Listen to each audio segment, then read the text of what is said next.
Okay, ಈಗ ಸರ್ಕಾರಕ್ಕೆ ಇವತ್ತು ರಾತ್ರಿವರೆಗೂ ಕೂಡ ಡೆಡ್ಲೈನ್ ಕೊಟ್ಟಿದ್ರು. ಬಟ್ ಈಗ ಎಕ್ಸ್ಟೆಂಡ್ ಆಗಿದೆ ಅಂತ ಕಾಣಿಸ್ತಾ ಇದೆ. ಸರ್ಕಾರಕ್ಕೆ ಕಬ್ಬು ಬೆಳೆಗಾರರು 2 ದಿನಗಳ ಡೆಡ್ಲೈನ್ ಕೊಟ್ಟಿದ್ದಾರೆ. ಗುರ್ಲಾಪುರದಲ್ಲಿ ರೈತರ ಜೊತೆ ಸಕ್ಕರೆ ಸಚಿವರು ಮಾತುಕತೆ ನಡೆಸಿದ್ದಾರೆ. 2 ದಿನಗಳಲ್ಲಿ ಬೆಲೆ ಘೋಷಣೆ ಭರವಸೆಯನ್ನ ಕೊಟ್ಟಿದ್ದಾರೆ ಸಕ್ಕರೆ ಸಚಿವರು ಶಿವಾನಂದ ಪಾಟೀಲ್ ಅವರು. ಕಬ್ಬು ಬೆಳೆಗಾರರನ್ನ ಮನವೊಲಿಸಿದ್ದಾರೆ ಸಚಿವ ಶಿವಾನಂದ ಪಾಟೀಲ್. ಸಕ್ಕರೆ ಸಚಿವರ ಭರವಸೆಗೆ ರೈತ ಹೋರಾಟಗಾರರು ಕರಗಿದ್ದಾರೆ. ನಾಳೆ ರಾಷ್ಟ್ರೀಯ ಹೆದ್ದಾರಿ ತಡೆಯನ್ನ ಹಿಂಪಡೆದಿದ್ದಾರೆ ಅನ್ನುವಂತ ಮಾಹಿತಿ ಸಿಗ್ತಾ ಇದೆ. ರೈತರಿಗಾಗಿ ಸಚಿವ ಸಂಪುಟ ಸಭೆಯನ್ನ ಬಿಟ್ಟು ಬಂದಿದ್ದೀನಿ. ಇಡೀ ರಾಜ್ಯವಷ್ಟೇ ಅಲ್ಲ, ದೇಶದ ಕಣ್ಣು ತೆರೆಸಿದ್ದೀರಿ ನೀವು. ನಿಮ್ಮ ಸಮಸ್ಯೆಗೆ ಪರಿಹಾರ ಕೊಟ್ಟೇ ಕೊಡ್ತೀವಿ ಅಂತ ಭರವಸೆಯನ್ನ ಕೊಟ್ಟಿದ್ದಾರೆ ಸಕ್ಕರೆ ಸಚಿವರಾದ ಶಿವಾನಂದ ಪಾಟೀಲ್ ಅವರು. ಓಕೆ, ಅವ್ರು ಯಾಕೀಗ ಕ್ಯಾಬಿನೆಟ್ ಮೀಟಿಂಗ್ ಹೋಗಿಲ್ಲ ಅನ್ನುವಂಥ ವಿಚಾರ ಕೂಡ ಅಲ್ಲಿ ಹೇಳಿದ್ದಾರೆ ನೋಡಿ. ಈಗ ನೀವು ಮಾಡ್ತಾ ಇರುವಂಥ ಹೋರಾಟ ಏನಿದೆ, ಆ ಹೋರಾಟದ ಸಲುವಾಗೇನೆ ನಾನು ಇವತ್ತು ಕ್ಯಾಬಿನೆಟ್ ಮೀಟಿಂಗ್ ಕೂಡ ಅಟೆಂಡ್ ಮಾಡಿಲ್ಲ, ನಿಮಗೋಸ್ಕರ ಬಂದಿದ್ದೀನಿ ಇಲ್ಲಿಗೆ. 2 ದಿನ ಟೈಮ್ ಕೊಟ್ಟಿದ್ದಾರೆ. 2 ದಿನದ ನಂತರದಲ್ಲಿ ಈಗ ನಾಳೆ ಏನು ರಾಷ್ಟ್ರೀಯ ಹೆದ್ದಾರಿಗಳನ್ನು ತಡೆದು ಪ್ರತಿಭಟನೆ ಮಾಡಬೇಕು ಅನ್ನುವಂಥ ನಿರ್ಧಾರವನ್ನು ಕೈಗೊಂಡಿದ್ರು, ಅದು ಈಗ ಹಿಂಪಡೆದಿದ್ದಾರೆ.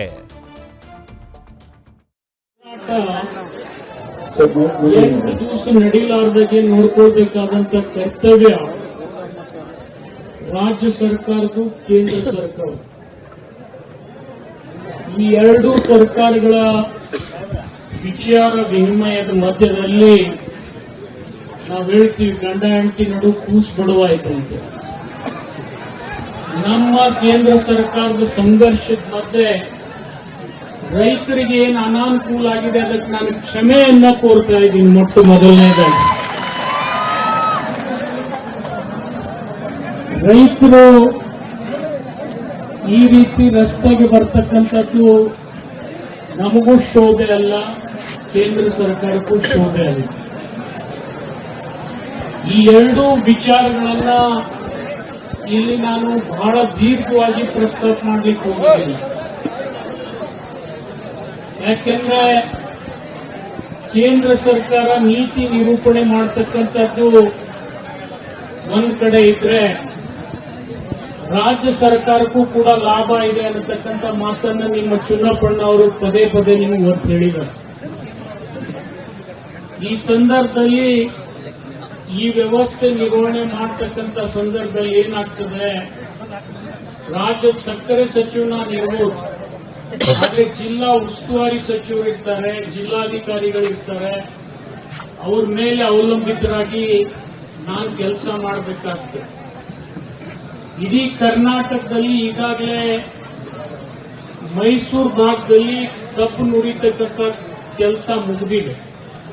ಈಗ ಉತ್ತರ ಕರ್ನಾಟಕದಲ್ಲಿ ಮಾತ್ರ ಇವತ್ತು 73 ಕಾರ್ಖಾನೆಗಳು ಕಬ್ಬು ನುರಿಸಬೇಕಾಗಿದೆ.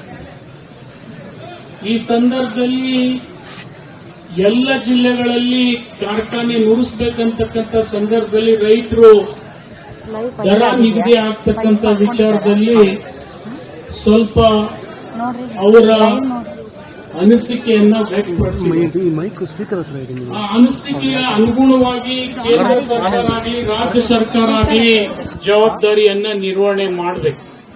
ಇದರಲ್ಲಿ ನಾನು ಪ್ರಾಂಜಲ ಮನಸ್ಸಿನಿಂದ ತಮಗೆ ಹೇಳ್ತೀನಿ, ಯಾವುದೇ ಬೇಕಾದ್ರೆ ರಾಜಕಾರಣ ಮಾಡಂದ್ರೆ ಮಾಡ್ತೀನಿ, ಬಿಡು ಅಂದ್ರೆ ಬಿಡ್ತೀನಿ, ಆದ್ರೆ ರೈತರ ವಿಚಾರದಲ್ಲಿ ಎಂದೂ ನಾನು ರಾಜಕಾರಣ ಮಾಡೋದಿಲ್ಲ ಅಂತೇಳಿ ನಿಮಗೆ ಪ್ರಮಾಣ ಮಾಡಿ ಹೇಳ್ತಿದ್ದೀನಿ.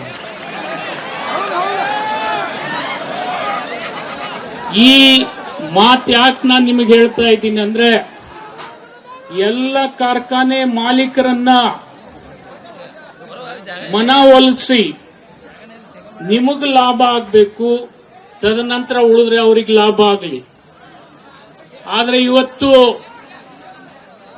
ಈ ಜಿಲ್ಲೆಯಲ್ಲಿ ನಾನು ಜಿಲ್ಲಾ ಪೊಲೀಸ್ ವರಿಷ್ಠಾಧಿಕಾರಿ ಇರ್ಬೋದು, ಜಿಲ್ಲಾಧಿಕಾರಿಗಳಿರ್ಬೋದು, ಜಿಲ್ಲಾ ಉಸ್ತುವಾರಿ ಸಚಿವರು ಇರ್ಬೋದು, ಅವರು 3 ಸಮಾಲೋಚನೆ ಮಾಡಿ ಒಂದು ಹಂತಕ್ಕೆ ನಿಮ್ಮ ಮನವೊಲಿಸ್ತಕ್ಕಂಥ ಪ್ರಯತ್ನ ಮಾಡಿದ್ದಾರೆ. ಆದ್ರೆ ಅವ್ರ ಮಧ್ಯೆ ಸ್ವಲ್ಪ ಭಿನ್ನಾಭಿಪ್ರಾಯ ಇದೆ. 200 ರೂಪಾಯಿ ಭಿನ್ನಾಭಿಪ್ರಾಯ ಇದೆ. ಆ 200 ರೂಪಾಯಿ ಭಿನ್ನಾಭಿಪ್ರಾಯ ಬಗೆಹರಿಬೇಕಾದ್ರೆ ನಿಮ್ ಸಹಕಾರ ಬಹಳ ಅವಶ್ಯ ಇದೆ. ಈ ಸಹಕಾರ ನೀವು ಕೊಡ್ತೀರ ಅನ್ನತಕ್ಕಂಥ ಆತ್ಮವಿಶ್ವಾಸದಿಂದ ನಾನು ನಿಮ್ ಕಡೆ ಬಂದಿದ್ದೀನಿ.